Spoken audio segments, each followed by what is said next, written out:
In the last 12 months, we've generated $4.9 million for one of our clients just from email marketing alone, yet most other brands fail to get similar results. The difference between them and the brands that get results like this comes down to 6 common email marketing mistakes that are costing them hundreds of thousands of dollars, if not tens of thousands every single month. How do I know that? Well, I've helped over 50 brands increase their revenue with email marketing, and I get paid tens of thousands of dollars to fix these mistakes. And so in this video, I'll be going over the 6 common email marketing mistakes that you could be making and that are costing you tens of thousands of dollars in revenue, and how to fix them. So with that being said, let's dive right in. So mistake number 1 is poor segmentation. Segmentation is key to tailoring your messaging to specific audience groups. It's the process of splitting your email list into smaller and more targeted groups based on a few factors like behaviors, preferences, and demographics. So if we were to take a look at your email list, you're going to have different email subscribers take different actions over a period of a long time or even a short time. So you may have certain email subscribers taking certain actions. So they could be opening your emails, they could be clicking on your emails, once since opting in, or even 0 times, made a last purchase 2 days ago, made a last purchase 120 days ago. So of course, no 2 customers are the same. If you were to send an email to your entire list, then everyone's going to receive the same email. But the thing is that every single type of customer may not find any relationship or may not find the email relevant that you've just sent out to them. And so what that does is that will lead to increased unsubscribes, low open rates, and low or less placed orders since it doesn't speak to them. What you should be doing is you need to be sending or building specific emails for specific audience groups or segmentations. So for example, for a VIP promo email, you would want your VIP segment to get that email compared to the rest of your list or to your main list. So with that particular audience, you obviously would like for them, because they're VIP and they've spent a considerable amount of money, they have been spending with your brand or buying products from your brand for a long time, you want them to be the first ones to let know of the promo that you're actually putting out there. So what you're going to get is you're going to get a lot more positive reactions, a lot more relevancy. You'll have less unsubscribes and high click rates and increased place orders because that specific email is speaking specifically to them as a customer. So what you want to be doing is you want to be building out your core segments. So your 30, 60, 90, 120 day engaged segments. You want to be building your repeat buyers, engaged purchasers, non-buyers, and non-engagers. So you need to be able to split your list to make certain audience groups. So then when you're building your email campaigns, you can start sending those email campaigns to specific segments, which will lead, as I said, to higher click rates, more conversions, increased placed orders, and so on. This is a screen grab of a segment, which would be your 30-day engaged. So this basically just means all of the customers who have been engaging with us, who have been opening our emails, clicking, or even buying our products within that 30-day or within the last 30 days. So feel free to kind of pause this video and take a look at how this segment has been built out, and you can do the same on your Klaviyo account as well. So within each segment, you need to be taking a look at the following definitions or building the following definitions. You need to be asking the question and also building these definitions, such as who has opened your emails or who has clicked your emails, who has been active on your website as well. Then you can start sending. You need to be able to ensure to monitor the metrics such as your open rates, your unsubscribe rates, your spam click rates to get a good understanding of engagement. Otherwise, you'll never know what is working, what's not. And so if open rates are falling below 25% when you are sending to your 90-day engaged segment, then you can bring that a little bit tighter to a 30 to 60-day engaged segment until open rates improve above 40%. So that's mistake number 1. Straight to mistake number 2, which is too many call to actions or too many CTAs. Having one clear CTA is essential for, if you're looking to drive clicks and conversions, it will eliminate confusion and direct the reader's focus towards one specific action that you want to take them or that you want them to take. If you're unable to do that, you'll get less clicks and overall less engagement and ultimately less placed orders. So this is a bad example from a brand. They have several call to actions here, which is guest trivia, play games, shop our store, sign petitions. So it's very confusing as to what they want the reader to do here as well. What that would lead to basically is just a lot of confusion and ultimately unsubscribes. You'll get increased unsubscribes, less place orders, low click rates, because you've got so many multiple actions as well. And they will take multiple actions because of that. So instead, you need to be doing a more of a better kind of approach like this example here by having just one clear call to action. The call to action here is shop now. It's very simple, straightforward. That's the only action that this brand wants us to take. So that will obviously lead to the subscriber knowing exactly what they need to do with this email, or they know what action to take next. It's not reading a blog and shopping now. It's not, playing a trivia or quiz. It's shop now. It's going to the store and making the purchase, which will lead to higher click rates, higher place orders, low unsubscribes, and one call clear to action. This is a comparison between having multiple call to actions and one call to action. This is one of our clients where they were taking multiple, or they were placing multiple CTAs within their emails. As you can see, their open rate stayed good, but their click rate was pretty poor, all of them being less than 1%. And then if you look on the right hand side, once we started implementing just a one call to action approach, then we saw a 19-day difference between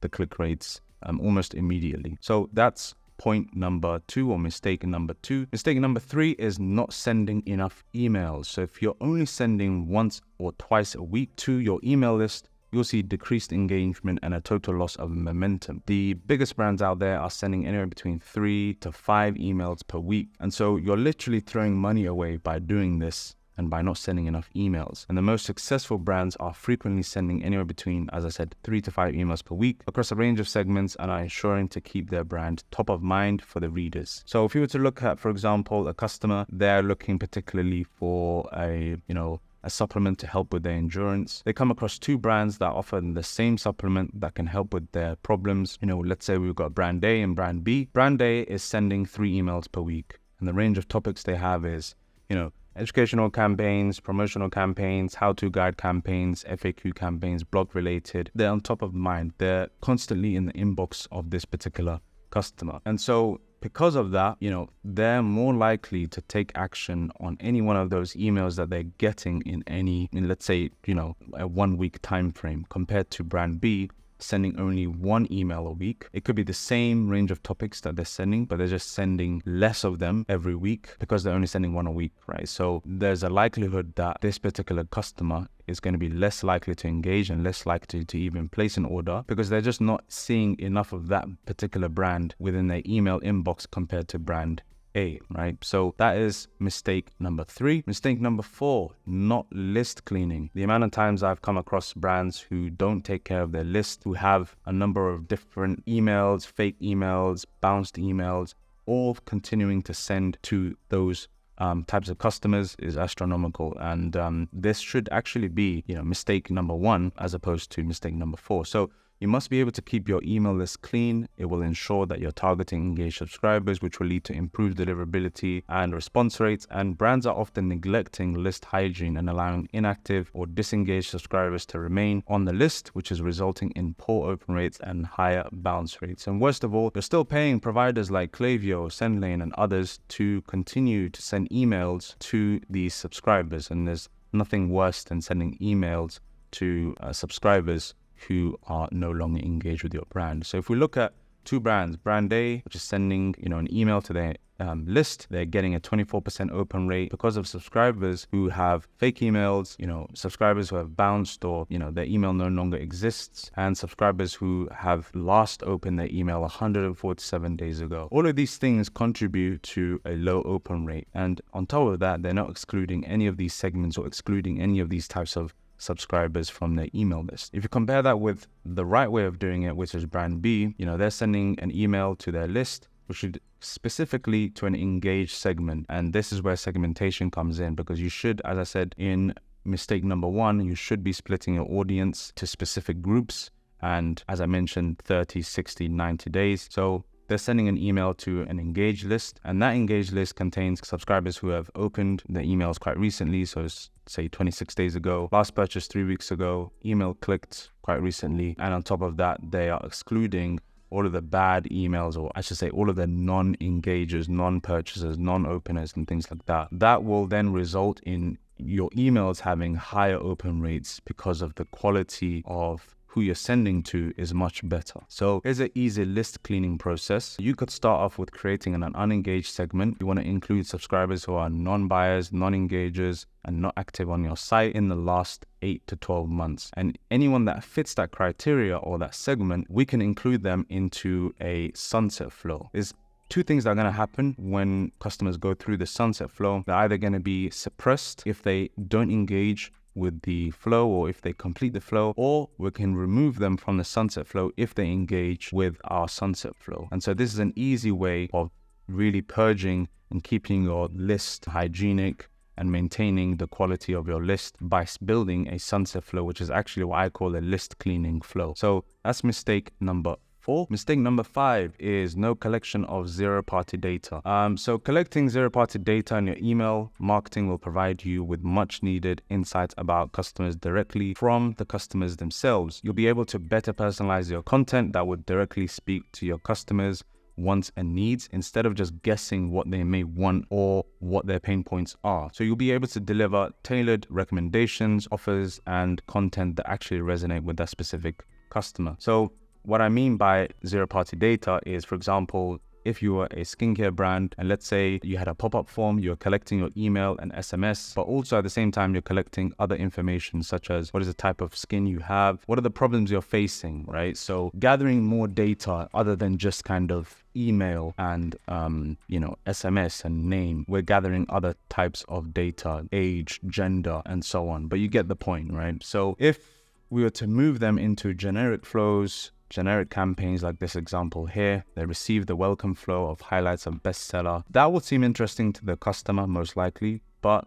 it's that particular customer is asking themselves the question, does this brand even understand the problems I'm facing or what I'm looking for before I can even purchase? What you want to be doing instead is something like what brand B is doing. So in your opt-in form, you can collect email, SMS, gender. You could be collecting data such as what kind of skin condition do you have? And if you're offering specific products that can help with specific skincare problems, then they're more likely to convert. So let's say there's 2 ways you can kind of collect this zero-party data. You can either collect them in the pop-up form, or you can collect them within the welcome flow via a type form, which would be integrated with Klaviyo or SendLane or any other ESP provider you're using. And then you would basically have your custom properties populated. So if you was to click on a profile, say, I don't know, Emma, she's 36, she's female, she suffers from acne, she has tried XYZ products, then she's more likely to resonate with the recommendations, and you can build tailored recommendations. So if she was to enter the welcome flow, you can offer specific products to fix customers' problem around, say, for example, dry skin, if that is what she has answered. And she'll receive email campaigns that are tailored to combat, dry skin problems and promote those products as well. And you can promote those products is what I meant. So this is the reaction that you would get. You'd have customers to say that this is the brand that I was looking for. They understand my needs and it's exactly what I need. And so they're more likely to make a purchase. And that comes to mistake number 6. So not optimizing for email. I've seen so many brands who, would set up, they put a lot of time and effort into building their email campaigns, but they completely ignore optimizing for mobile. You already know that a large portion of your email subscribers will be opening your emails on a mobile device, and ignoring the importance of optimizing for mobile is a quick one-way ticket to poor conversions, poor layouts, unreadable text, and difficult navigation will just lead to recipients abandoning your emails, marking them as spam if they're not readable on their phone. And better optimization will lead to better readability, usability, and ultimately conversions.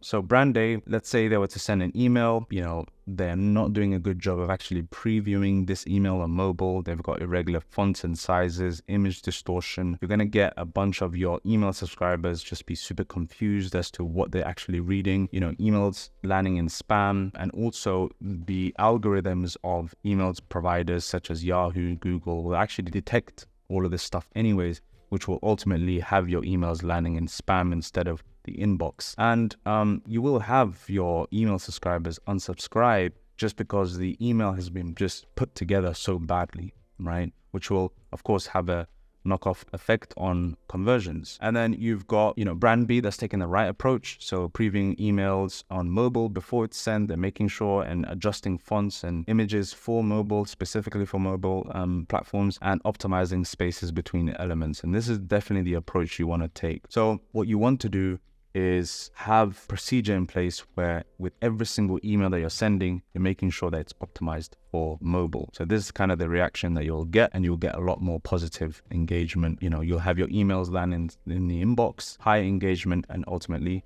higher conversions. And so not making mistakes is one thing, but there's much more to it when it comes to email marketing, and even more if you think about retention marketing in general. If you're a brand doing at least $50,000 a month in revenue and you want to increase your lifetime value, increase the repeat purchases, and build a loyal community of super fans, then check out the first link in the description to claim your free consultation. And if you're not ready for that yet, subscribe to the channel and wait for more amazing free content. My next video will be here once it's published. See you soon.